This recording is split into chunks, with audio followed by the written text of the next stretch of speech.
जय जोहार। आप देख रहे हैं सुघड़ छत्तीसगढ़, हमारी माटी, हमारी संस्कृति और हर बड़ी खबर। आइए शुरू करते हैं आज की सुघड़ बातें। रायगढ़ पुलिस को एक और बड़ी न्यायिक सफलता मिली है। जूटमिल थाना क्षेत्र के तरकेला में होली की रात हुई सगे भाई की हत्या के मामले में कोर्ट ने आरोपी सुनील कुमार दास को आजीवन कारावास की सजा सुनाई है। उप निरीक्षक गिरधारी साव की पुख्ता विवेचना और सटीक साक्ष्यों के आधार पर यह फैसला आया है। मामले में 14 गवाहों के बयान दर्ज किए गए, जिससे आरोपी का दोष साबित हुआ।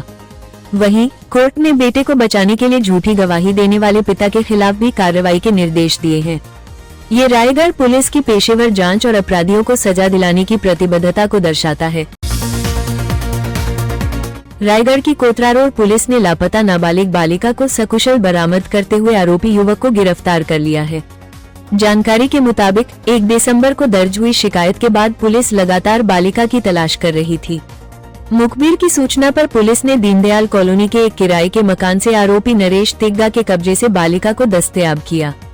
पूछताछ में खुलासा हुआ कि आरोपी ने शादी का झांसा देकर नाबालिग को बहलाया, फुसलाया और अपने साथ ले जाकर उसके साथ शारीरिक संबंध बनाए। पुलिस ने आरोपी के खिलाफ पॉक्सो एक्ट के तहत मामला दर्ज कर उसे न्यायिक रिमांड पर भेज दिया है। जगदलपुर के कालीपुर इलाके में कल देर रात एक बेहद दर्दनाक सड़क हादसा हो गया।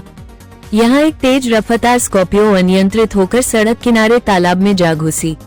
हादसे के वक्त वाहन में 6 युवक सवार थे, जिनमें से 3 की पानी में डूबने से मौत हो गई, जबकि 3 अन्य को सुरक्षित बचा लिया गया है। बताया जा रहा है कि सभी युवक क्रिकेट मैच के बाद शराब पार्टी करके लौट रहे थे, तभी चालक ने वाहन पर से नियंत्रण खो दिया। चश्मदीदों के मुताबिक गाड़ी की रफ्तार बहुत ज्यादा थी। सूचना मिलने पर परपा थाना पुलिस ने मौके पर पहुंचकर रेस्क्यू ऑपरेशन चलाया और शवों को पोस्टमार्टम के लिए भेज दिया है।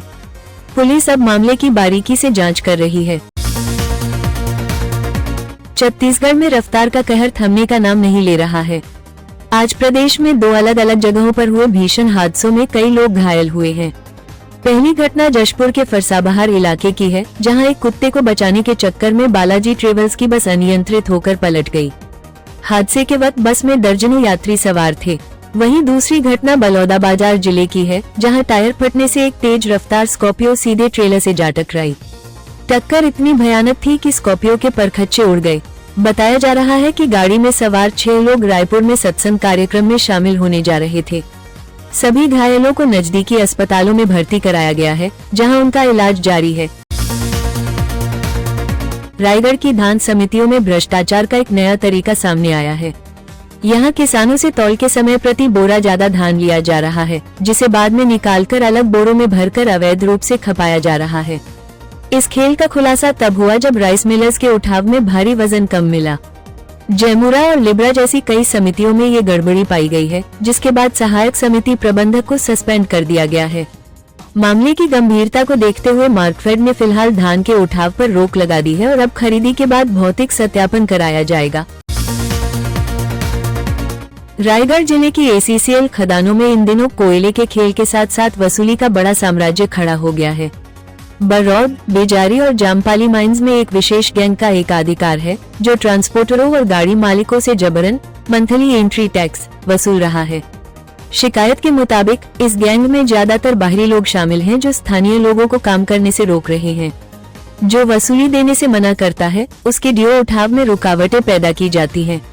मामला इतना बढ़ गया कि दिसंबर में 3 दिनों तक खदानों में काम ठप रहा।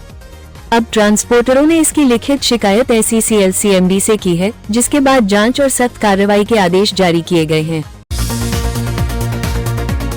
रायगढ़ नगर निगम अब टैक्स वसूली को लेकर कड़े मूड में नजर आ रहा है। निगम आयुक्त ब्रजेश क्षत्रिय के निर्देश पर शहर के सभी 48 वार्डों से बड़े बकायादारों की लिस्ट तैयार की गई है, जिनसे करीब 1 करोड़ रुपए की वसूली होनी है। नोटिस देने के बावजूद अगर टैक्स जमा नहीं किया गया, तो निगम प्रशासन अब संपत्ति कुर्क करने की तैयारी में है। इस सूची में कई बड़े नाम शामिल हैं, जिनसे लाखों का टैक्स बकाया है। निगम ने अब तक 90% राजस्व लक्ष्य हासिल कर लिया है और बाकी 10% की भरपाई के लिए अब सख्ती बरती जा रही है। दुकानों का किराया न देने वालों पर भी सीलिंग की कार्रवाई की जा रही है। बलौदाबाजार के मजगांव रेलवे ट्रैक पर मिली सिर कटी लाश की गुत्थी पुलिस ने सुलझा ली है। यह कोई रेल हादसा नहीं बल्कि एक खौफनाक सोची समझी हत्या थी, जिसकी मास्टरमाइंड मृतक की पत्नी ही निकली। जानकारी के मुताबिक पत्नी अपने पति की मारपीट और अप्राकृतिक हरकतों से परेशान थी, जिससे छुटकारा पाने के लिए उसने अपने मामा के साथ मिलकर 40,000 रुपए में सुपारी दे दी। हत्यारों ने युवक का सिर काटकर दूसरे गांव के खेत में दफना दिया और धड़ को पटरी पर फेंक दिया ताकि मामला एक्सीडेंट लगे। पुलिस ने आरोपी पत्नी, उसके मामा और 2 सुपारी किलर्स समेत कुल 4 लोगों को गिरफ्तार कर जेल भेज दिया है। सोशल मीडिया इन्फ्लुएंसर आकांक्षा टोप्पो एक बार फिर विवादों में है।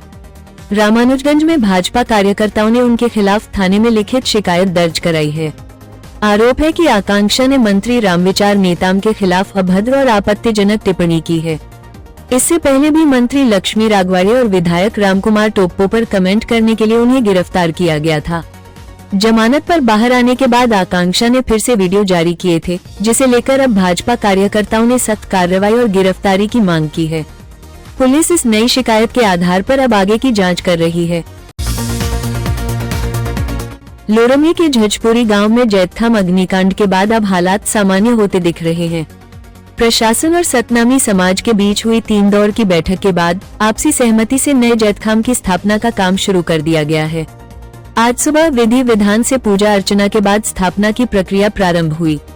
पूरे गांव में सुरक्षा के कड़े इंतजाम किए गए हैं और चप्पे चप्पे पर सीसीटीवी कैमरे लगाए गए हैं। मामले पर डिप्टी सीएम अरुण साव ने सख्त रुख अपनाते हुए कहा है कि यह सामाजिक सौहार्द बिगाड़ने की साजिश है और दोषियों को किसी भी कीमत पर बख्शा नहीं जाएगा। पुलिस की साइबर और फोरेंसिक टीमें आरोपियों की तलाश में जुटी हैं। तो ये थी आज की सुघर बातें। अपडेट्स के लिए सुघर छत्तीसगढ़ को सब्सक्राइब करें और हमसे जुड़े। जय जोहार, जय छत्तीसगढ़। सबसे तेज, सबसे पहले